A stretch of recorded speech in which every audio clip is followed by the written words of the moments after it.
Hi there. I've been seeing a lot of interesting things on of comments on my Facebook post because I've been sharing a lot of transgender related stuff recently, and some people are having weird comments, and like saying that there are only two genders, and like you're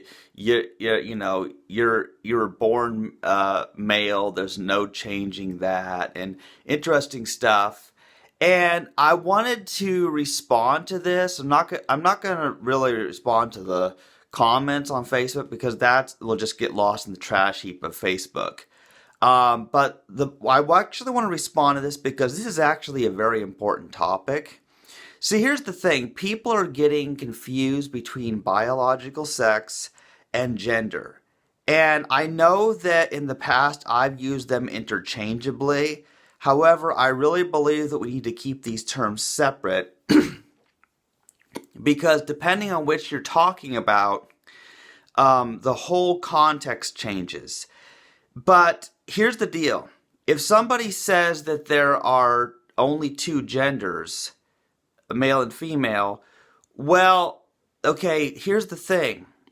Now, gender in modern times is defined as a social construct, meaning it's the set of rules that people have that men and women should act. So basically, people just have this expectation that if you're born with a penis, then you like driving cars and you like having sex with women and playing sports and you like bloody, violent movies and the reason people think these things.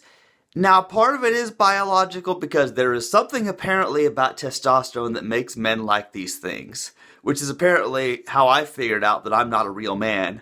But anyway, the thing is, there are so many people who don't fit into the stereotypes. And that's precisely what I believe that gender is. It is these stereotypes. And when I say that I'm transgender and I identify as female, here's what I personally mean by it is that I tend to align closer to the stereotype of what females are interested in than what males are interested in. And so, because as many trans people will tell you, gender is a social construct, meaning it's just completely made up bullshit by humans. It's sort of like the way money is, and religion, and free will, and all these other concepts. So gender is a completely made up idea. It's the idea of what clothes you should wear, or what toys you should play with if you're a boy or a girl. That is what gender is. And we need to get rid of that shit. We seriously need to get rid of that shit and let people do what they want. And that's the thing is that, you know, I think that's what the LGBT community is about. And you can correct me if I'm wrong, but the point is if the gay, lesbian, transgender, bisexual, pansexual, asexual people, the point is they fall outside of the stereotypes of the heteronormativity, the assumptions that, that are based on religion mostly, that God created male and female and wanted them to be fruitful and multiply and all that weird stuff. So here's the thing. That's gender. It's completely made up bullshit, and I happen to align more with what the female side of the bullshit, than the male bullshit.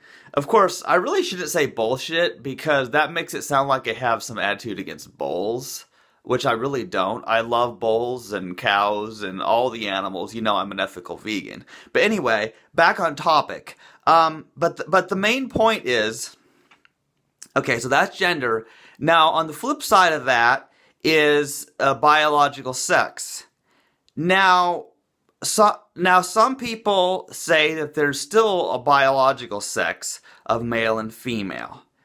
But I used to agree with that, because there's supposedly the chromosomes, the XX and the XY.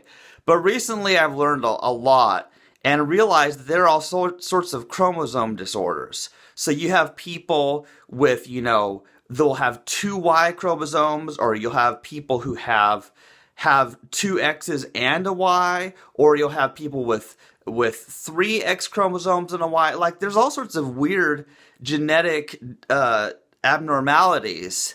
So what do you call those people? If somebody is two X's and a Y, well, they're like male and female at the same time. And okay, so, but most people, they assume somebody's biological sex by looking at them.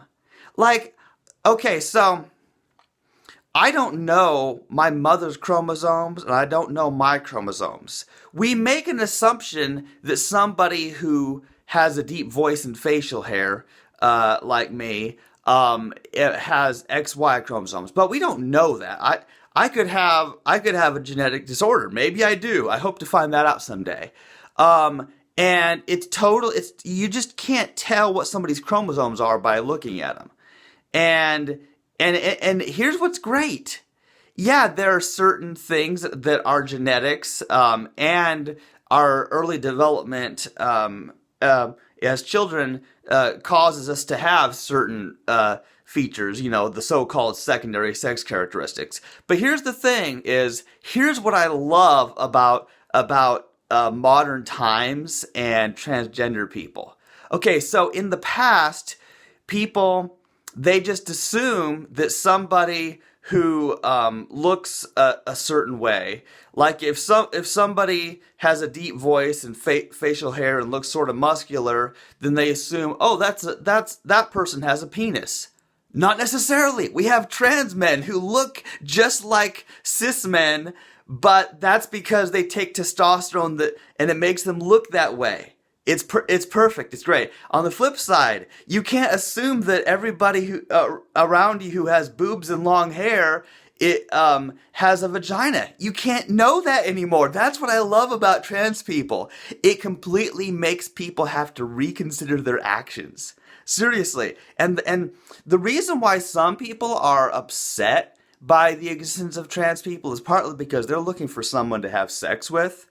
And so they look at somebody's body, just how they look, and they then make an assumption about what genitalia that person has. And then of course they flirt and they try to get that person to have sex with them, which is disgusting behavior.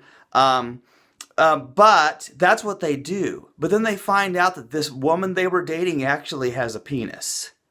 That's what's great. I love it. And see, other people, that's their problem.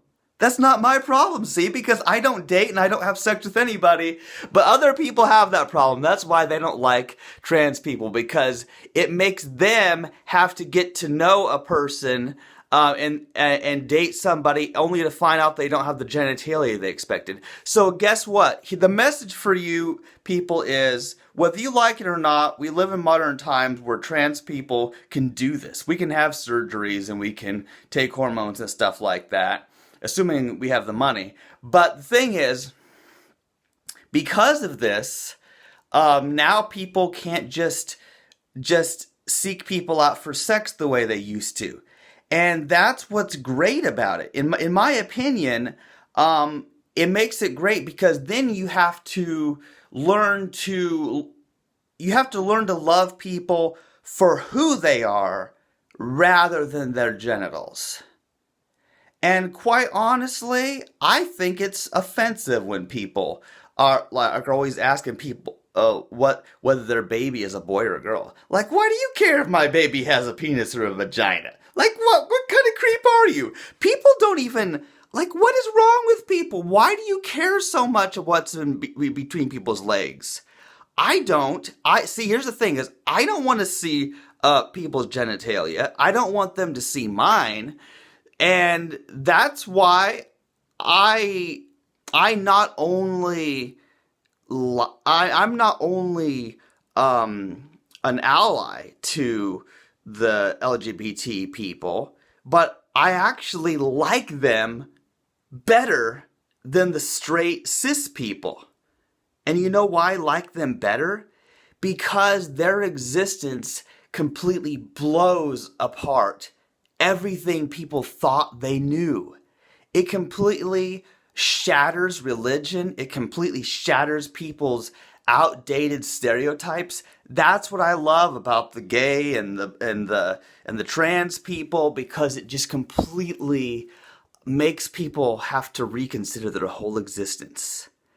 And I think they benefit from that. So anyway, that's my opinion on the matter. I didn't mean to go into quite a rant like that, but the point is, you don't know what somebody's gender identity is, and you don't know what their biological sex is, because they can change their appearance to fool you. Ha ha!